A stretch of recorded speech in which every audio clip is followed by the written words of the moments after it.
কংগ্ৰেছক তীব্ৰ কটাক্ষ কৰি ৰাজ্যিক বিজেপিৰ মুখপাত্ৰ সুভাষ দত্তৰ সংবাদমেল সম্বোধন এডভান্টেজ আসামক লৈ কংগ্ৰেছ গভীৰ ষড়যন্ত্ৰত লিপ্ত হোৱাৰ অভিযোগ বিজেপি চৰকাৰৰ উন্নয়নত শংকিত হৈ কংগ্ৰেছে এয়া কৰাৰ অভিযোগ গৌৰৱ গগৈয়ে এডভান্টেজ আসাম সন্দৰ্ভত বিৰূপ মন্তব্য কৰাৰ অভিযোগ তোলে দত্তই লগতে মল্লিকাৰ্জুন খাৰ্গেৰ পুত্ৰৰ পূৰ্বৰ এক মন্তব্য সন্দৰ্ভতো সৰব হয় মুখপাত্ৰগৰাকী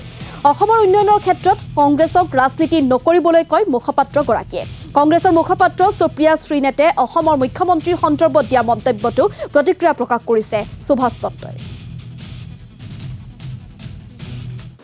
যে আমাৰ এই এডভান্টেজ আসামৰ এই কাৰ্যক্ৰমৰ পিছত ৰাজ্যখনত যথেষ্ট দ্ৰুত উন্নয়নৰ দিশত আমাৰ ৰাজ্যখন আগবাঢ়ি যাব কংগ্ৰেছ কৰবাত শংকিত হৈছে গৌৰৱ গগৈ ডাঙৰীয়াই সৌদিনাখন কৈ দিলে যে অসমত থকা উদ্যোগবিলাকে চলাব পৰা নাই জাপানৰ পৰা আকৌ উদ্যোগ কিয় আহিব এইটো গৌৰৱ গগৈ ডাঙৰীয়াৰ বক্তব্য অসমত যদি আজি আপোনালোকে চাই ৰাজহুৱা খণ্ডৰ আমাৰ যিবিলাক প্ৰতিষ্ঠান এই প্ৰতিষ্ঠানবিলাকৰ ভিতৰত উদ্যোগ প্ৰতিষ্ঠানবিলাকৰ ভিতৰত আমাৰ চৰকাৰে দায়িত্ব গ্ৰহণ কৰাৰ পিছত কেইবাটাও উদ্যোগ প্ৰতিষ্ঠান আজি উজ্জীৱিত হৈছে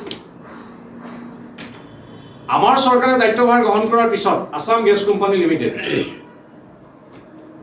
BNPL আসাম পেট্ৰকেমিকেলছ লিমিটেড এইবিলাক ৰাজহুৱা খণ্ডৰ প্ৰতিষ্ঠান এইবিলাক এতিয়া এটা প্ৰফিট মেকিং ইণ্ডাষ্ট্ৰী হিচাপে চলি আছে